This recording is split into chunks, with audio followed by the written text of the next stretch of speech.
여러분 가정의 냉장고 안을 살펴보시면 여러가지 보존 용기가 있죠. 이 제품들에서 발암물질이 생성될 수 있다는 사실을 아십니까? 주방에서 가장 많이 쓰이는 일회용품 중 하나입니다. 중금속이나 첨가제 등이 방출되면서 구토, 설사, 메스꺼움 등을 유발하고 특히 뇌 축적 시에는 치매 등 뇌질환을 유발할 수 있습니다. 주방에서 당장 버려야 될 제품으로 일주일 이상 쓴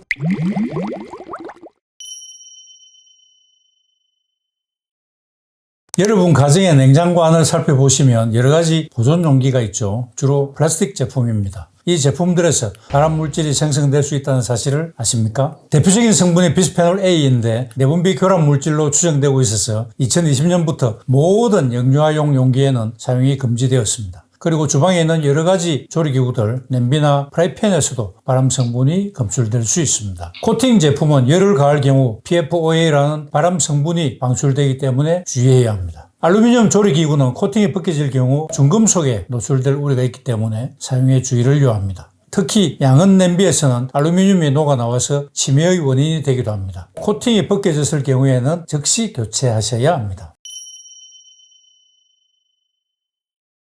주방에서 당장 버려야 될 제품으로 일주일 이상 쓴 수세미가 있는데 독일 대학원 연구 결과 1세제곱센티미터당 500억 개가 산다고 알려졌을 정도로 세균에 취약합니다. 세계보건기구에서 식중독을 일으키는 황색포도상구균이 가장 많은 가정도구로 1위는 도마이고 2위가 설거지용 스펀지라고 지적했습니다. 아크릴 실내를 사용해서 손때개로 만든 수세미를 사용하는 사람들이 아주 많죠. 아크릴 섬유는 플라스틱의 일종으로 사용을 다한 후 버리면 땅에 묻어도 100년 정도까지 썩지 않고 그대로 남는 자연 오염 물질입니다. 그리고 미세 플라스틱이 배수구로 흘러 들어가고 배수 처리 시설에서 걸러지기에 너무 작기 때문에 수로를 통해서 강과 바다로 흘러 들어가 자연을 오염시킵니다. 이 미세 플라스틱은 결국 해양생물이나 소금, 식수 등을 통해서 인체로 흡수되고 장세포와 결합되어서 면역 반응을 일으킬 수 있고 미세 플라스틱에 함유되어 있던 중금속이나 첨가제 등이 방출되면서 신체에 나쁜 영향을 줄 수 있다고 하니까 사용하지 않는 것이 좋겠습니다. 일주일에 한 번 정도 소독해주면 더 오래 쓸 수 있습니다. 수세미를 물에 담가서 전자레인지로 2분 돌려주면 됩니다. 미국 플로리다대 연구팀이 이 방법의 효과를 실험해본 결과 수세미 속 세균의 99% 이상이 적는 것으로 나타났다고 합니다. 특히 대장균은 전자레인지가 작동되기 시작한 지 30초 만에 사멸했습니다. 소독 후에는 통풍이 잘 되는 곳에서 바싹 말려야 세균 번식을 방지할 수 있습니다. 수세미 관리가 힘들다면 두께가 최대한 얇은 걸 사용하기를 권유합니다. 물기가 빨리 말라서 세균 번식 속도가 느리기 때문입니다. 철 수세미는 전자레인지에서 불꽃을 일으킬 수 있기 때문에 100도 이상 끓는 물에 10분 정도 삶아줘야 합니다. 아크릴이나 면 수세미는 베이킹소다, 식초, 따뜻한 물 1대1대1로 섞은 용액에 넣어서 소독할 수 있습니다. 비닐봉지에 수세미와 용액을 같이 넣고 3분 정도 주무르면 됩니다. 칫솔이나 행주도 같은 방법으로 소독할 수 있다고 합니다. 우리가 일상에서 흔히 사용하는 딱딱하고 투명한 플라스틱 용기, 젖병, 캔 내부 코팅제, 영수증 등을 만드는 데 비스페놀 A가 사용됩니다. 비스페놀 A가 함유된 용기에 뜨거운 음식을 담거나 음식을 데울 때 과량의 비스페놀이 용출될 수 있는데 성인 남녀의 비만과 관련이 있다는 대규모 연구 결과가 발표되었습니다.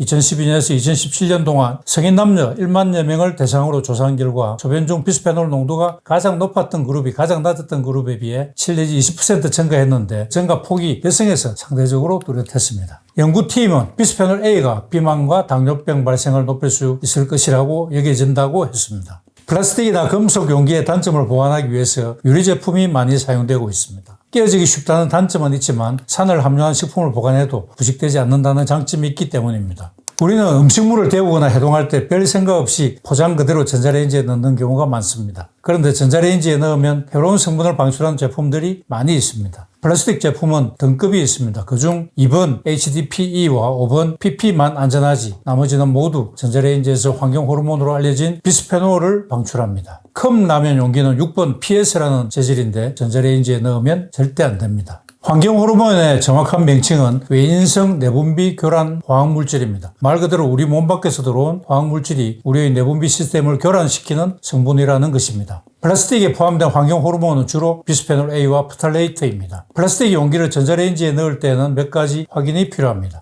용기가 전자레인지 사용에 적합한 용기인지 확인하셔야 하고, 밀봉된 용기나 포장의 경우 수증기 배출 통로를 확보해 줘야 하고, 적석 조리식품의 경우에는 제품에 표시된 조리 방법에 따른 전자레인지의 출력, 가열 시간 등을 지키는 것이 중요합니다.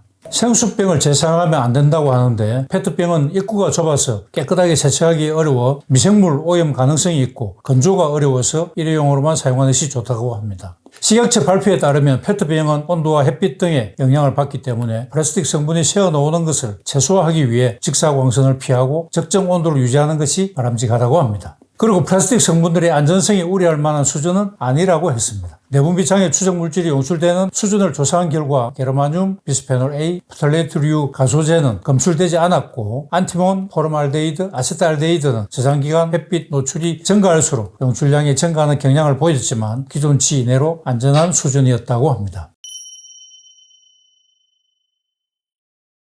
주부님들이 프라이팬을 고를 때 고려하는 사항은 단연 바닥 코팅이죠. 코팅이 잘 된 프라이팬은 음식이 눌러붙지 않고 오래 사용해도 벗겨짐이 적어서 사용과 관리가 편하기 때문이겠죠. 이런 까닭에 프라이팬 제조회사들은 테프론 코팅의 우수성을 앞세워서 제품을 광고하고 있는데, 테프론 코팅제는 과불화 옥탄산이라는 PFOA가 함유되어 있습니다. 얼마 전 대구 수돗물에서 검출돼 문제가 됐던 화학물질로 세계보건기구 산하 국제암연구소에서는 PFOA를 발암물질로 규정하고 있습니다. PFOA는 열을 가하면 휘발하여 호흡기를 통해 인체에 축적되는데 내분비계 교란, 불임, 기형아, 암 등을 유발할 수 있습니다. 코팅이 벗겨진 프라이팬에서는 PFOA뿐 아니라 코팅 안쪽으로부터 알루미늄 등 금속 성분이 나올 수 있습니다. 알루미늄은 신진대사와 에너지 순환을 방해해서 장기간 누적되면 면역세포를 파괴하기도 하고, 우리가 잘 알고 있듯이 치매를 초래할 수도 있기 때문에 코팅이 벗겨진 프라이팬은 버려야 합니다. 코팅 프라이팬을 처음 사서 사용할 때는 물과 식초를 1:1로 섞은 식초물을 넣어서 10분 정도 끓인 후에 깨끗이 세척하고 기름 코팅으로 길들여주면 오래 쓸 수 있고, 조리 과정 중 금속 성분의 용출도 줄일 수 있습니다. 빈 프라이팬은 오랜 시간 가열하거나 염분이 많은 음식을 조리하고, 프라이팬에 장시간 방치하는 것은 코팅을 약하게 할 수 있기 때문에 주의해야 합니다. 철수세미 대신에 부드러운 수세미와 주방세제 등을 이용해서 세척하고, 음식물이 눌어붙어 세척이 어려울 때는 프라이팬에 굵은 소금을 골고루 뿌리고 2-3분 가열한 뒤 키친타올로 닦아내면 됩니다. 프라이팬 바닥 코팅이 벗겨져서 아래 본체가 보인다면 버리셔야 합니다. 매실, 절임, 간장, 된장 등 찬내나 염분을 많이 함유한 식품은 알루미늄 용기에 장기간 보관하지 않는 것이 바람직합니다. 알루미늄이 용출될 수 있기 때문입니다. 토마토, 양배추 등 산도가 낮은 식품도 마찬가지입니다.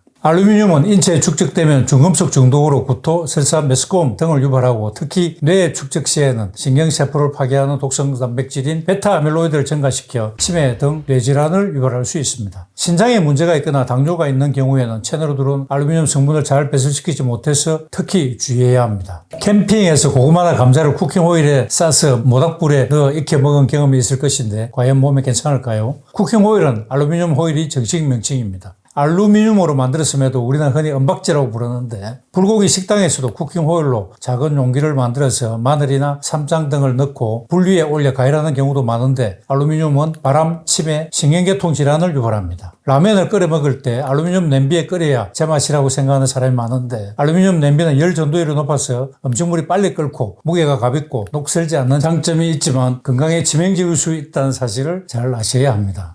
음식이나 그릇에 착붙어 밀봉하면서 음식의 신선도를 유지시켜주는 비닐랩은 주방에서 가장 많이 쓰이는 일회용품 중 하나입니다. 사용하기에는 편리하지만 건강에 문제될 수 있고 환경오염을 일으킬 수 있습니다. 일반 가정에서 사용하는 비닐랩은 PE 재질이고, 업소용 비닐랩은 PVC 재질입니다. PVC 재질은 가정용보다 끈적한 느낌이 들고 잘 달라붙습니다. PVC는 원료에 염소가 많이 들어가기 때문에 가열하거나 뜨거운 물에 담가두면 안 됩니다. 많은 사람들이 마트에서 장을 보면 랩에 포장된 고기를 그대로 냉장고나 냉동실에 넣어서 며칠씩 보관했다가 얼린 고기를 빨리 해동시키기 위해서 전자레인지에 넣어 해동하거나 뜨거운 물에 담그기도 합니다. 폴리 염화 비닐은 인체나 환경에 유해하기 때문에 포장재로 사용이 금지되어 있지만, 업소에서는 편리성 때문에 사용을 멈추지 않고 있고, 소비자는 심각성을 모른 채 당연하게 받아들이고 일상생활화되어 살아가고 있습니다. 가정용 랩은 PE인데 PVC보다 안전하고 재활용도 가능합니다.